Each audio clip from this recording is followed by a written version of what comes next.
Oi, pessoal, tudo bem? Vamos continuar com a nossa leitura do capítulo 2 e hoje a gente vai finalizar com essa última parte. O título do capítulo 2 é Dar a Vida, a Morte e o subtítulo que nós vamos iniciar é Sangue, uma substância corruptível. Veja agora o que Pedro disse a respeito do sangue de Jesus. 1 Pedro, capítulo 1, verso 18 e 19. Sabendo que não foi com coisas corruptíveis como prata ou ouro que fostes resgatados da vossa vã maneira de viver, que por tradição recebeste dos vossos pais, mas com precioso sangue de Cristo, como de um cordeiro imaculado e incontaminado. Não fomos redimidos com coisas corruptíveis. Esta é uma informação importante para receber em seu espírito. Faça disso uma das doutrinas fundamentais de sua fé. Levítico 17, verso 11, parte A, declara: porque a alma da carne está no sangue. Os judeus religiosos observavam regras rígidas contra o beber sangue. Era uma proibição dietética com um profundo significado espiritual. O sangue humano é uma das substâncias mais corruptíveis da Terra, pois é o ambiente ideal para a procriação de milhares de doenças.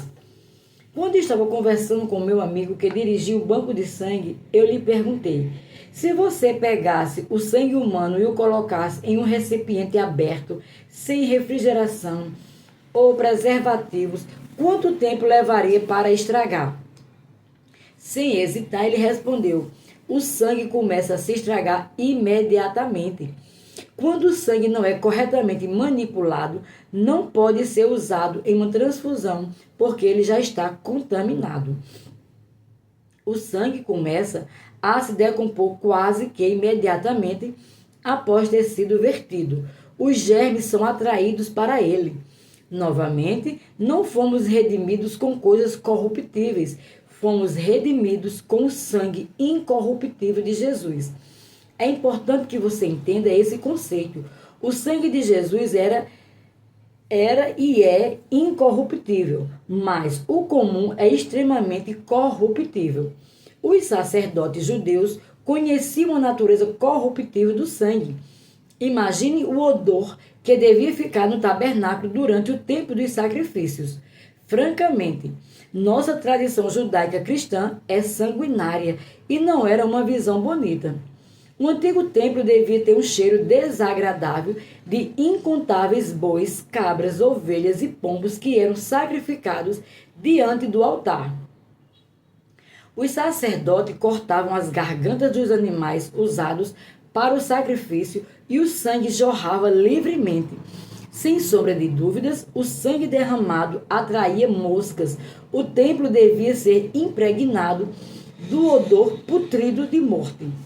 Quando eu era menino no Texas, gostava de ir ao matadouro onde o gado era abatido para buscar ossos para o meu cachorro. Até hoje posso lembrar-me vivamente da visão e do cheiro daquele lugar cheio de sangue. Você consegue imaginar se indo para uma igreja com enxames de moscas e o cheiro de um matadouro? Acredito que nossas fábricas modernas de processamento sejam muito mais limpas do que aqueles velhos templos. Aqueles lugares quentes, abafados e cheios de sangue deviam ser medonhos, até o sangue dos animais mais puros usados nos sacrifícios eram corruptível. Quando eles ofereciam os animais em holocaustos, derramavam sangue corruptível. Talvez você nunca tenha pensado sobre a adoração no templo nesses termos. Você pode compreender por que os judeus tinham aversão ao sangue. Além das proibições cerimoniais, sabiam muito bem o quanto o sangue era corruptível. Eles não comiam qualquer animal que tivesse sido estrangulado. O modo judaico de abater um animal era primeiro cortar a garganta dele enquanto ainda estava vivo. Então, penduravam-no de cabeça para baixo e deixavam até a última gota de sangue escorrer de um coração pulsante.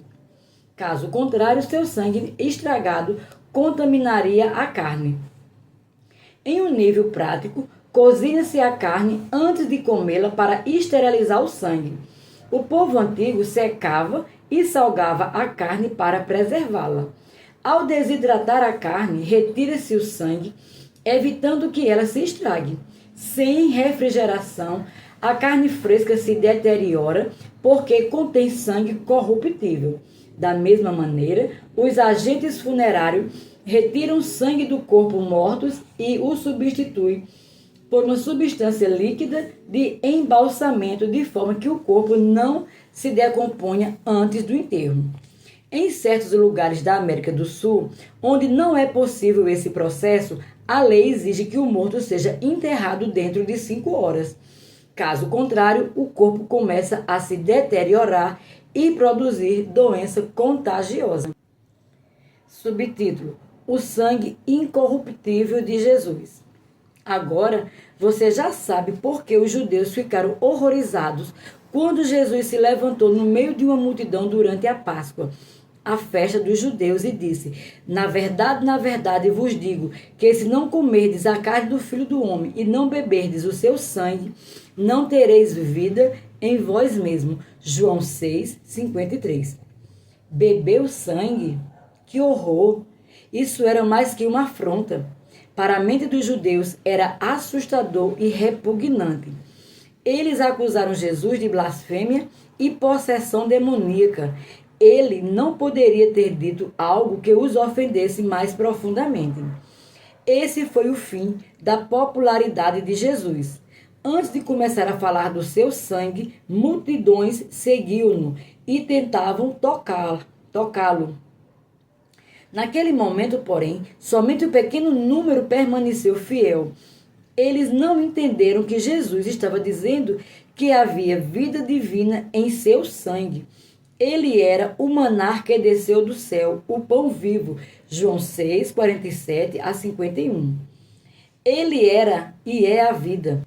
A vida absoluta e divina de Deus estava pulsando nas veias de um ser humano livre do pecado. Jesus Cristo, Deus em carne. Ele estava oferecendo esse dom da vida para qualquer um que cresce. As mentes religiosas dos judeus impediram de receber a verdade. Vemos nisso o significado do pão e do vinho, da carne e do sangue, de nosso sacramento cristão.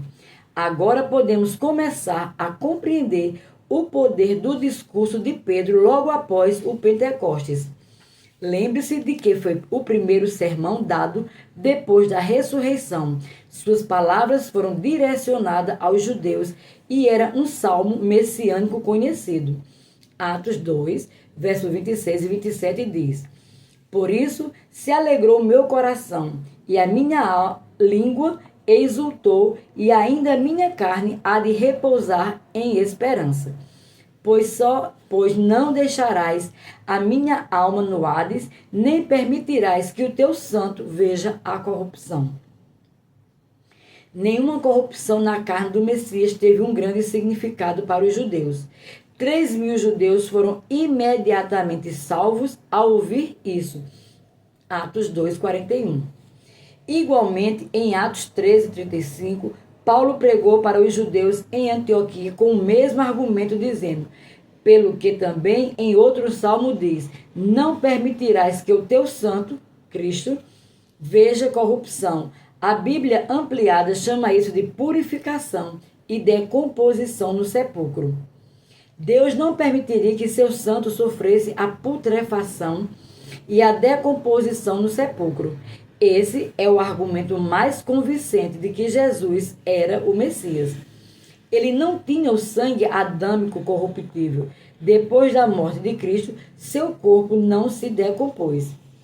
Compare com Lázaro. Sua carne estava severamente decomposta por volta dos 4 dias depois de sua morte. Ele não tinha o sangue divino.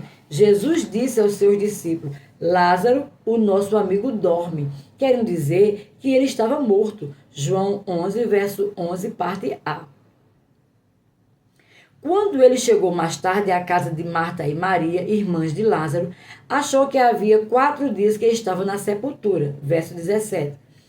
Quando o Senhor chegou ao sepulcro de Lázaro e pediu que tirassem a pedra, Marta lhe disse: Senhor, já cheira mal, porque é já de 4 dias. Verso 39.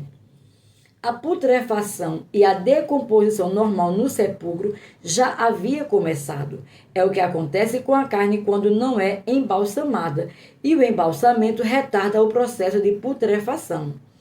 Por 3 dias, o corpo de Jesus ficou sobre uma laje de pedra na terra quente de Israel. Era uma terra com gado nas ruas, um lugar infestado de moscas e doenças, contudo seu corpo não inchou e sua carne não exalou odor.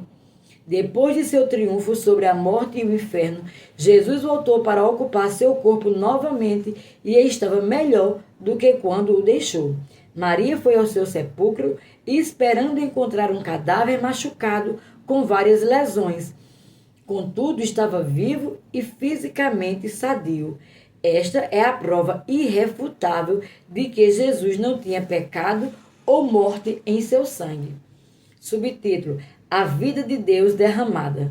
Jesus veio a este mundo como nossa corda salva-vidas do céu. A cultura da vida divina estava dentro de seu corpo para liberar a vida do céu. Ele teve de se submeter suas costas ao açoite brutal dos pedaços denteados de osso e metal entremeados em cada fio de chicote. Não obstante, voluntariamente, permitiu que suas costas fossem feridas para que a cura fluísse em nossa direção. Jesus tinha amplos poderes para resistir aos seus atormentadores. Ele poderia ter sussurrado algumas palavras e matado os homens que lhe estavam açoitando, mas não fez. A cada golpe cruel, seu sangue era aspergido na atmosfera. Desse modo, a vida eterna foi transportada para a terra, encapsulada no vaso do corpo de Jesus, como um frasco de sais perfumados que, quando quebrado, espalha-se no ar. Quando eu era menino, naquele rancho no Texas, marcávamos os cordeiros fazendo um corte em suas orelhas. Um jato fino de sangue daqueles minúsculos vasos cortados se espalhava no ar. Eu fui batizado diversas vezes com o sangue quente e viçoso do cordeiro.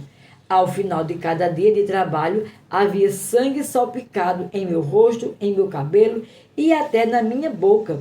Eu sei o que é uma borrifada de sangue. O sangue do Cordeiro de Deus foi aspergido sobre a raça humana, desesperada para ser salva. Seu coração estava batendo, provavelmente a um ritmo de 200 batimentos por minuto ou mais.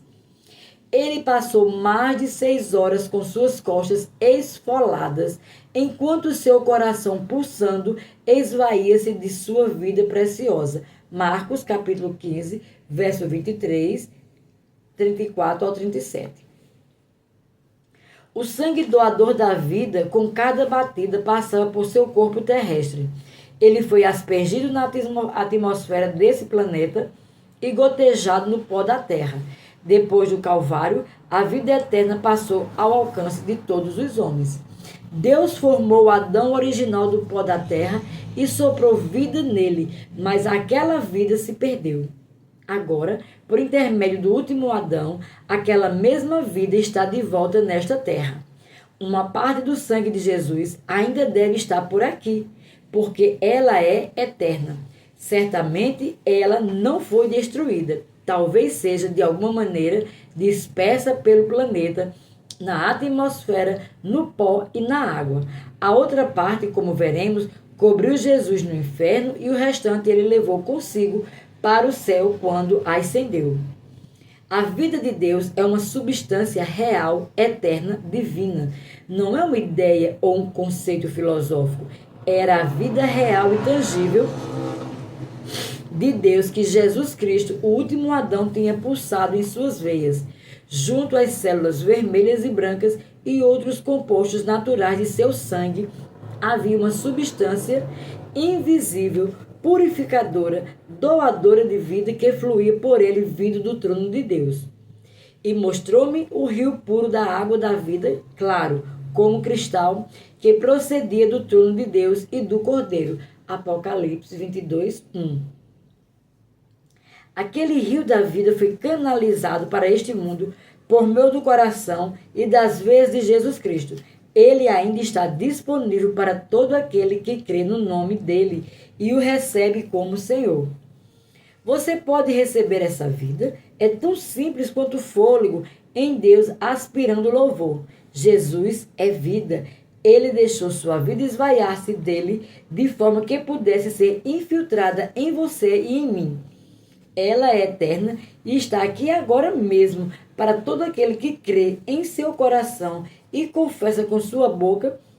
Leia Romanos 10, verso 9 e 10. O versículo 24 do capítulo 2 da primeira epístola de Pedro cumpre-se, portanto, porque as muitas feridas no corpo de Jesus foram os canais, as pequenas fontes da vida eterna que Deus abriu para nós. A cura veio do céu por meio da carne dilacerada de Jesus. Da mesma maneira, nós tivemos acesso a essa cura. Hebreus 10, versos 19 e 20. Tendo, pois, irmãos, ousadia para entrar no santuário pelo sangue de Jesus, pelo novo e vivo caminho que ele consagrou pelo véu, isto é, pela sua carne. Hebreus capítulo 10, versos 19 e 20. Licença.